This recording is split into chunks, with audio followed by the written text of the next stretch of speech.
სახელითა მამისათა და ძისათა და სულისა წმინდისათა. ამინ. ჩვენთან არის ღმერთი. დიდება და მადლობა ღმერთს დღევანდელი წირვისათვის. დღეს შეიძლება ითქვას, რომ ამ წელიწადს ბოლო წირვა არის ამ ტაძარში.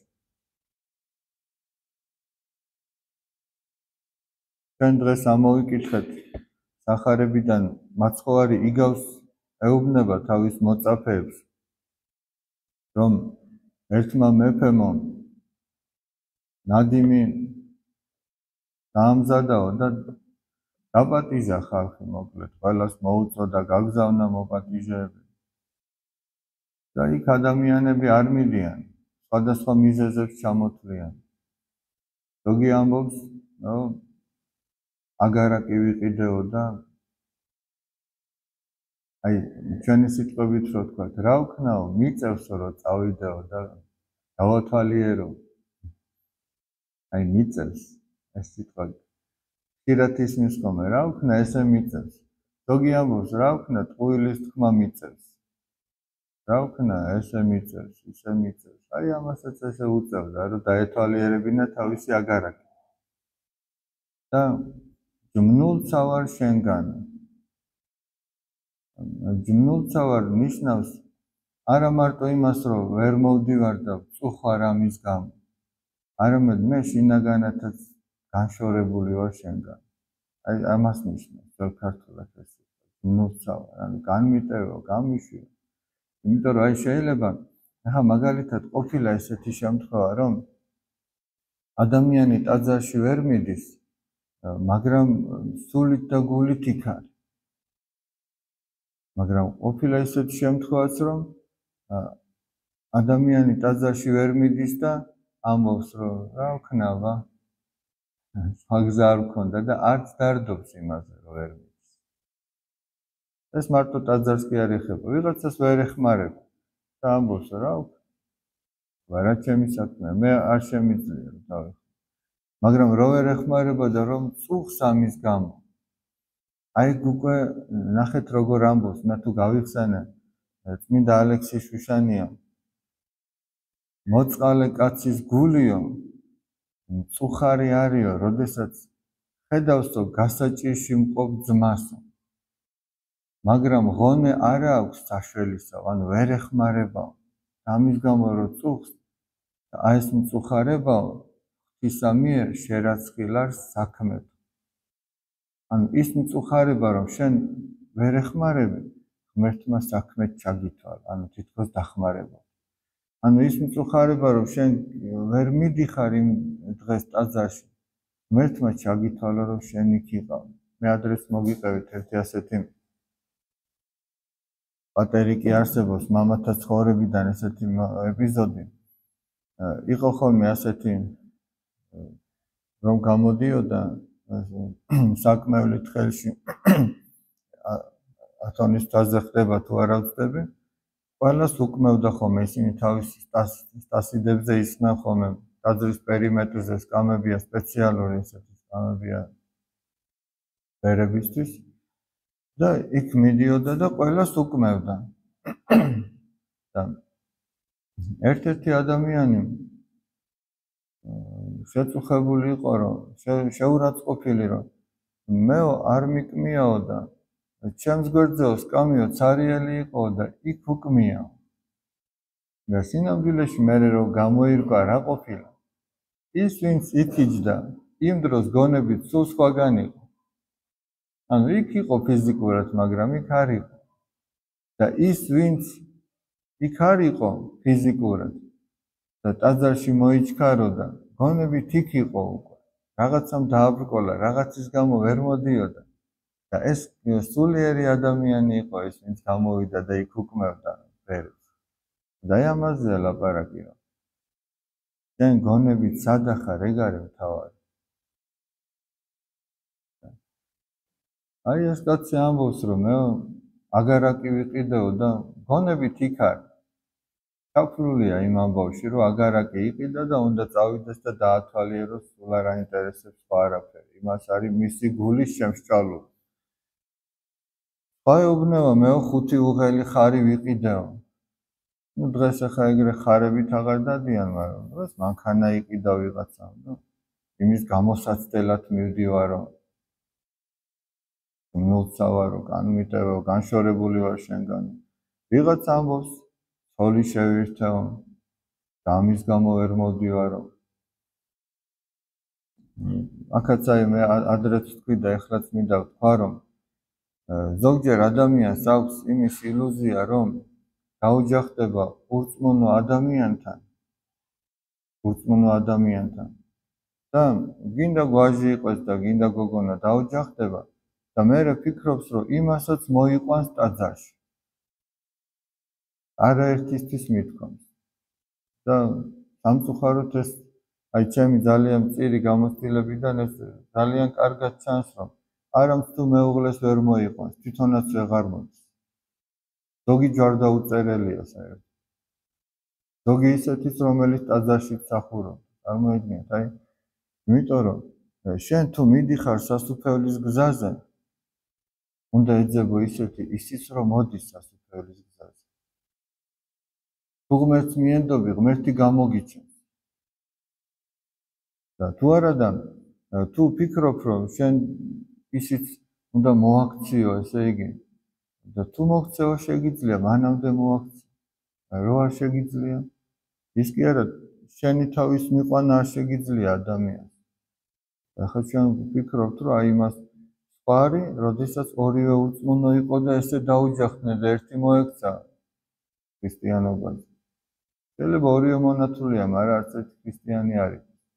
ერთი მოექცა ქრისტიანობაზე, დაიწყო ქრისტიანული ცხოვრება. ეს სხვა საკითხია, მაგრამ როდესაც შენ ცხოვრობ ეკლესიურად, უნდა ეძებო ისეთი ადამიანი, შენ რომ ტვირთად გექცევა და რომ შენც აღარ გამოგიშვებს, ისეთი კი არა, შენთან ერთად რო ივლის ამ გზაზე. და ამ კაცმას თქვა, რომ ცოლი შევირთეო და მე ვერ მოვალ. და მართლაც ვეღარ მოდის ბევრი ამის გამო. შემდეგ ამ სახლის პატრონმა სხვა სახურები გაგზავნა, მოედნებზე, გზაჯვარედინებზე, ყველას დაუძახეთ, კოჭლი იქნება, ბრმა იქნება, ხეიბარი იქნება, ყველას დაუძახეთ, შემოიყვანეთ. და ხაზგასმით არის ნათქვამი და ისინიო, ვინც უარი თქვეს მოსვლაზე, გემოს ვერ იხილავენ ჩემი სერობისა. ანუ აქ რაზეა ლაპარაკი? ღმერთი ადამიანებს მოუწოდებს, ყველას მოუწოდებს, რომ მოდით, სადაც არის სიხარული, სადაც ბედნიერებაა, სადაც არის მარადიული სიცოცხლე ღმერთთან ერთად. და ჩვენ სხვადასხვა მიზეზებით ვფიქრობთ რა, რომ ის უკეთესია, რის სანახავათაც მივდივართ. რომ ის აგარაკი უნდა ვნახოთ, რომ ის ხარები უნდა გამოვსინჯოთ, რომ დაუჯახდით და ეხლა აღარ აქვს ძალია ჩვენი სულის გადაცემისთვის. და მერე რა ხდება? ზოგს პრობლემები ეწება ოჯახში, ზოგს ის ხარები ემტვრევა, ზოგს ის სახლი უნადგურდება და მერე ისევ სად გამორბის? მერე ისევ ღმერთთან გარბის. ამიტომ და ესეც იმიტომ ხდება, რომ ღმერთმა გაახსენოს, რომ ის არსებობს, რომ მიწიერ ყოფაში არ ჩაიკარგოს ადამიანი და არ დაავიწყდეს, რისთვის მოვიდა. აი მე გაგახსენებთ ერთი გავს. ერთმა განდეგილმა თავისი მოწაფე ახალგაზრდა კაცი გაგზავნა წყაროზე, წყლის მოსატანად, დოქი გაატანა. ჩავიდა ეს ბიჭი წყაროზე, იქ მდინარე იყო. იქ გაიხედ გამოიხედა, ერთი ლამაზი გოგონა დაინახა, რაღაცა მოეწონა, იქ დარჩა მის გასაცნობად. მერე მოკლედ ვიტყვი, დაუჯახდნენ, შვილები ყავდათ, იქ სახლი აიშენეს მდინარის პირზე. და ცხოვრობდნენ ასე ბედნიერად. მაგრამ ერთშენიერ დღეს, ერთ უბედურ დღეს, კაცმა არ იცის, იყო წყალდიდობა, ამისი სახლით წაიღო, მისი ოჯახის წევრებიც ვერც ერთი ვერ გადაარჩინა, თავი ძლივს გადაიჩინა და ნაპირზე ღონე მიხდილი წევს და გაიხედავს და დაინახავს იმ დოგს, რითიც გამოგზავნეს წლების წინ წყლის ასატანად და გაახსენდება, რისთვის ჩამოვიდა მდინარეზე. ეს ადამიანები ვართ. ჩვენ გვავიწყდება რისთვის მოვედით ამ წუთის სოფელში და ის განსაცდელები დრო და დრო გვახსენებს ხოლმე. გვახსენებს რითი, რომ აღმოაჩენ, რომ ამ წუთის სოფელში ამაოვა ყველაფერი ხელიდან გეცლება. აი მაგალითად ადამიანი, რომელიც ესე იგი საწოლზე არის მიჯაჭვული და ვერ დგება, განა მისთვის ახლა სულ ერთი არ არის? სასახლეში იწვება თუ ერთ პატარა ოთახში, სულ ერთი არ არის? რაღაცა ესეთი ძალიან უბრალო ავტომობილი ეყენება ავტოფარეხში თუ ბოლო მოდელი რაღაცა მანქანა, სულ ერთი არ არის? ის მაინც ვერ იყენებს ვერც ერთს და ვერც მეორეს. და ხდება, რომ თურმე ეგ ყველაფერი ამაოყოფილი. მაგრამ ზოგს ეს განსაცდელებიც ვერ აფხიზლებს. ზოგს განსაცდელები ღმერთის გმობაში მოიყვანს. განსაცდელები, ესე იგი, უფრო მეტ ცოდვას უმატებს, უმრავლებს ცოდვებს, იმიტომ რომ არაკეთილგონიერად უდგება. რისთვის მოხდა ეს განსაცდელი არ ფიქრობს. აი მაგალითად, რამდენჯერ მომხდარა, რომ ადამიანი სამსახურს ეძებს, დაიწყებს რაღაცა სამსახურს. მანამდე ევედრება ღმერთს, ტაძარში დადის, აღსარებას ამბობს, ეზიარება. მერე იპოვის რაღაცა სამსახურს. და მერე იმდენად ჩაეფლობა ამ სამსახურში, რომ ცირვალოცაზეც აღარ დადის. მერე თუ დაკარგავს სამსახურს, მერე გული უსკდება. არ დააქვს სულიერი კანონი მოქმედებს, რომ შენ ყველაფერი ადამიანმა უნდა გამოიყენო იმისათვის, რომ თავარი არ დაკარგო. ღმერთთან ურთიერთობა არ დაკარგო. სულის გადარჩენა არ დაკარგო. ეკლესიის ზარები, როდესაც რეკავენ, ყველასთვის რეკავენ. ეს ეკლესიის ზარი ადამიანებს მოუწოდებს, რომ მოდით და სული გადაირჩინოთ. უფალი მოუწოდებს თავისი ეკლესიის მიერ, სასულიერო პირების მიერ მოუწოდებს, სახარების მიერ მოუწოდებს, თუ რა თქმა უნდა ადამიანი კითხულობს სახარებას და მორწმუნე ადამიანი სახარებას უნდა კითხულობდეს. იმიტომ რომ სახარების გარეშე სახარებისეულად ვერ იცხოვრებ. 1000-ში ერთხელ თუ რაღაცა გამოკრთება იმ ეგრეთ წოდებულ სოციალურ ქსელში სახარებისეული ფრაზა, იმასაც ადამიანი ან აქცევს ყურადღებას და ან არ აქცევს. იქაც უფრო რაღაცა ტინგიცობებს და მაიმუნობებს უყურებს ადამიანი, ვიდრე რაღაცა სულიერს. იქ ერთი ამონარიდი პატარა ისა არ გიშვებს. ადამიანმა უნდა სახარება იკითხოს, გულდასმით უნდა იკითხოს და სახარებისეულად უნდა იცხოვროს. ეს არის სულის გადარჩენა. სხვაგან არ არსებობს სულის გადარჩენა ესე იგი. ამიტომაც აი ჩვენ ის კი არ ვეძებოთ მიზეზები, რომ და თავი გავიმართლოთ, აი ამის გამო ვერ ცხოვრობთ ეკლესიურად. რატო? იმიტომ რომ ჩვენს გვერდით აღმოჩნდება ზუსტად ჩვენნაირი საქმიანობის მქონე ადამიანი, ჩვენნაირი ჯანმრთელობის მქონე ადამიანი, ჩვენნაირი დაუშვათ დაკავებული ადამიანი თუ სხვა, რომელიც ამას ახერხებს და მის მიერ განვისჯებით მერე ჩვენ. აი მაგალითად მასწავლებელი ხარ და ამბობ, რომ მე ამის გამო ვერ ვახერხებ. გამოჩნდება სხვა მასწავლებელი, რომელიც მაგას ახერხებს.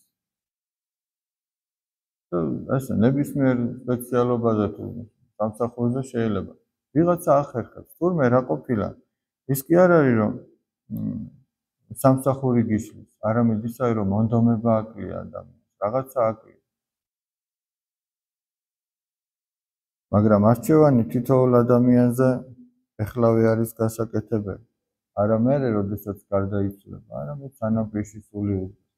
2025 წელი შემოდის. ამ ახალ წელთან დაკავშირებით ჩვენ უხელად ვამბობთ, ესე იგი, რომ რაღაცა ახალი იწყება. ჩვენ უნდა გადავხედოთ ჩვენს დასულ დღეებს, დასულ წელს უნდა გადავხედოთ. თავისთავად ახალ წელში არაფერი არ არის განსაკუთრებული. როგორც წმინდა ილია მართალი ამბობს, როგორც გაუჭრელი ნესვიო, ესე არისო ახალი წელი.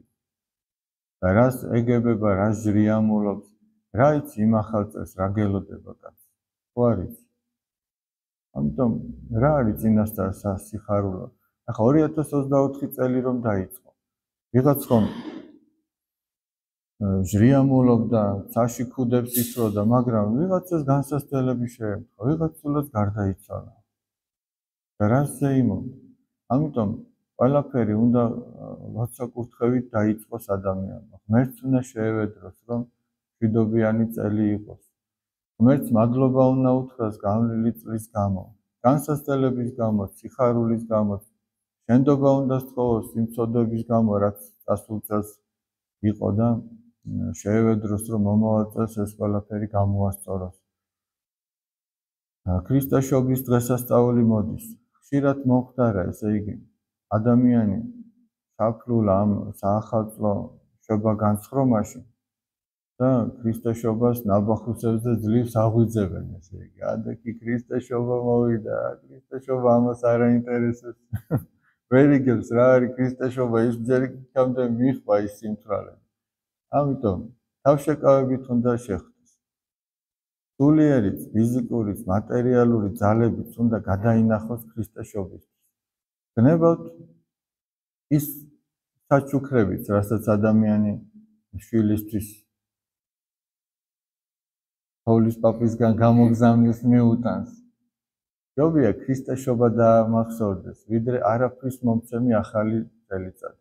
იმიტომ რომ ახალი წელიწადი სხვადასხვა დროს, სხვადასხვა რიცხვში აღინიშნებოდა, სხვადასხვა თვეს აღინიშნებოდა. ეს პირობითია, ძალიან პირობითია.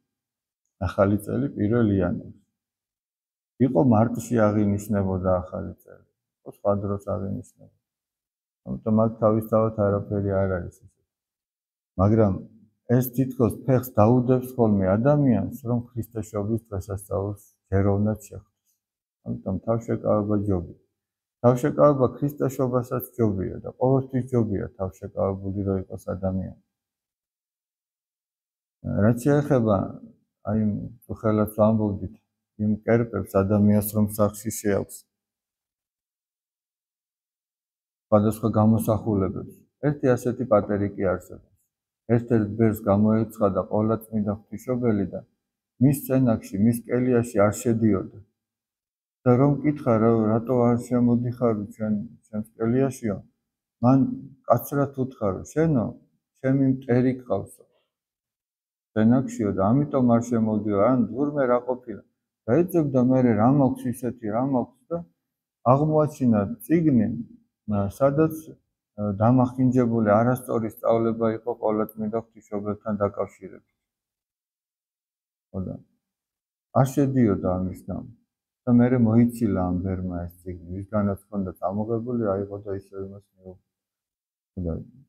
ჩვენ რო შეგვაქვს ეს გამოსახულებები სახლებში, კარგი რა, წლების წინ არ ვიცოდით და რაღაცა ესე ვაკეთებდით, ჟრიამულობდით, მაგრამ ეხლა მithumetes მორწმუნე ადამიანმა ხო უნდა იცოდეს, რომ ეს არ არის არც ჩვენი ტრადიციული, არც ქართული, არც მართლმადიდებლური არ არის.